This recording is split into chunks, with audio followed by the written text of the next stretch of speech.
passage à vide. Je pense qu'à un moment, on s'est endormi. Quand on n'est plus, voilà, quand on n'est plus dans nos valeurs un moment, ben, on prend des buts stupides. Là, je pense que les 2 buts étaient vraiment stupides. Et bon, après, c'était mérité. Ils ont essayé de faire un peu plus, mais on s'est endormi voilà, pendant 8-10 minutes. Et puis on l'a payé cash, mais vraiment là je ne le reconnaissais plus du tout. On pensait que le 1-0 était acquis, il restait 7 minutes à jouer, on s'est mis à marcher sur le terrain, à pas se parler, à moins communiquer. Et puis voilà, on se prend un premier but stupide, et puis le deuxième qui enchaîne derrière, c'est vraiment les 7 minutes catastrophiques.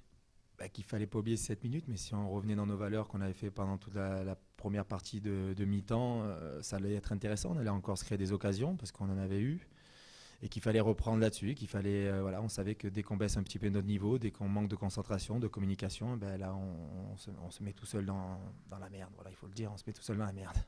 Bon, écoutez, troisième place anecdotique, il y a beaucoup d'équipes qui n'ont pas joué, donc pour moi les objectifs c'est continuer à gagner des matchs et essayer d'être dans le sprint final à la fin, il y aura beaucoup d'équipes, et d'essayer d'être dans la 5 journées, d'être bien placé pour essayer d'enquiller. Après vous savez, chaque match est compliqué, on l'a vu aujourd'hui, on s'est vraiment mis mal tout seul. On a failli le payer cash. On est bien revenu. Donc il va falloir garder ces 8 minutes en tête, se dire que quand on s'endort, ben, on n'est plus dans nos valeurs et qu'il faut avancer, il faut être dans le duel, il faut être dans le combat. Et puis après, on verra. Écoutez, maintenant, on va préparer le prochain match et puis après, on verra. Je vous dis, quand on s'est endormi, on s'est retrouvé en 2 blocs avec Bévic devant et Alexis tout seul derrière, devant. Et puis on était plus dans, voilà, on n'avançait plus.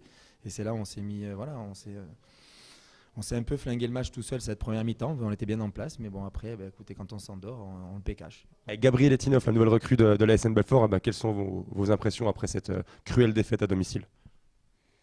On a mal commencé le match. Après, on a su réagir et après, on s'est remis tout seul dans le trou en encaissant un but contre notre camp et un penalty.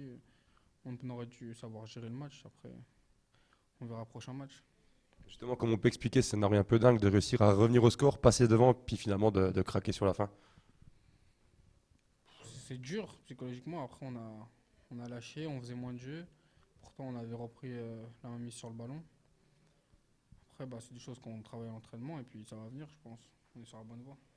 Après seulement 10 jours à Belfort, finalement, quelles sont vos impressions sur ce groupe belfortain qui lutte pour son maintien en national? On a de très bons joueurs. Je pense pas qu'on est à notre place là où on est. Après, si on est là, c'est qu'on a fait des erreurs. On va réussir à s'en sortir et on va travailler pour en tout cas. Avec Maurice Goldman, coach, quels sont vos sentiments après ce match à Saint-Jean? Frustré, c'est vrai que comment Dunkerque était bien meilleur que nous, mais vu le scénario du match, on ne doit jamais perdre ce match. C'est vrai, quand ils gagnaient 1-0, moi je me demandais comment on va faire pour ne pas prendre une valise. Pendant 30 minutes, on n'a vu personne, à part Dunkerque, qui était bien meilleur que nous. Et subitement, il n'y a que le foot où on voit ça, on marque 2 buts incroyables, on gagne 2-1, et après on prend 2 buts, surtout le deuxième, l'égalisation. On fait une énorme erreur sur un coup franc qui est anodin. Les 3 joueurs se télescopent, et c'est mon stopper qui marque. Dans la situation où on n'a pas besoin de ça pour craquer, puis dans la foulée, on prend un penalty parfaitement valable. Mais bon, là, c'est dur comme scénario, mais bon.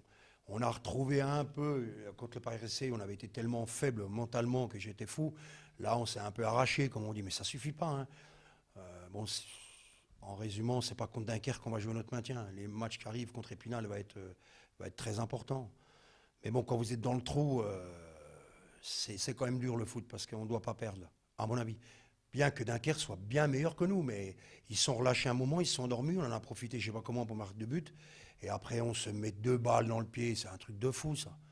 Mais bon, voilà, je ne les ai pas fracassés pour une fois, mes joueurs. Maintenant, il va falloir prendre des points, parce que je ne sais pas pourquoi on perd tout à domicile, il y a un problème.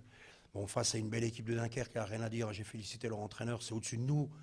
Mais on doit arracher une nulle, c'est pas possible. En gagnant 2-1 avec un scénario qui nous était très favorable, hein. Parce qu'on met 2 buts, je ne sais pas comment on fait pour les mettre, et on trouve le moyen de craquer, c'est impensable. Sur des erreurs de notre part, hein. Le deuxième but, il nous fait très mal. Là. 3 joueurs, notre charnière centrale et le gardien qui se télescope, on n'a jamais vu ça. Là. Il y a un gros souci. Là. Bon, tant pis, hein, il va falloir continuer. Et puis, dès demain, se remettre au boulot pour préparer Épinal. Est-ce que finalement, vous allez à Épinal un peu dans les mêmes conditions que la saison dernière? Comment vous abordez ce match dans les Vosges? On ne l'aborde pas. Hein. Quand vous êtes dernier, on prend match par match et puis on verra bien. Eux, ils vont être comme nous. Hein. Bon, ils ont 2 points d'avance sur nous. Ils ont gagné là ce soir, je ne sais même pas. Ils ont perdu contre Pau. Ça, c'est pas bon. Donc on a tout contre nous ce soir. On ne se réjouit jamais des malheurs des autres, mais un petit nul entre Épinal et Pau m'aurait fait du bien parce que Pau s'échappe là. Donc s'ils ont perdu, ça va être un match encore. Bon, on le sait, là-bas, c'est toujours des matchs tendus. En plus, on est dernier, on est avant-dernier. Bon, ça attend un match difficile. Mais quand on voit le match ce soir, qui peut dire comment ça va se passer?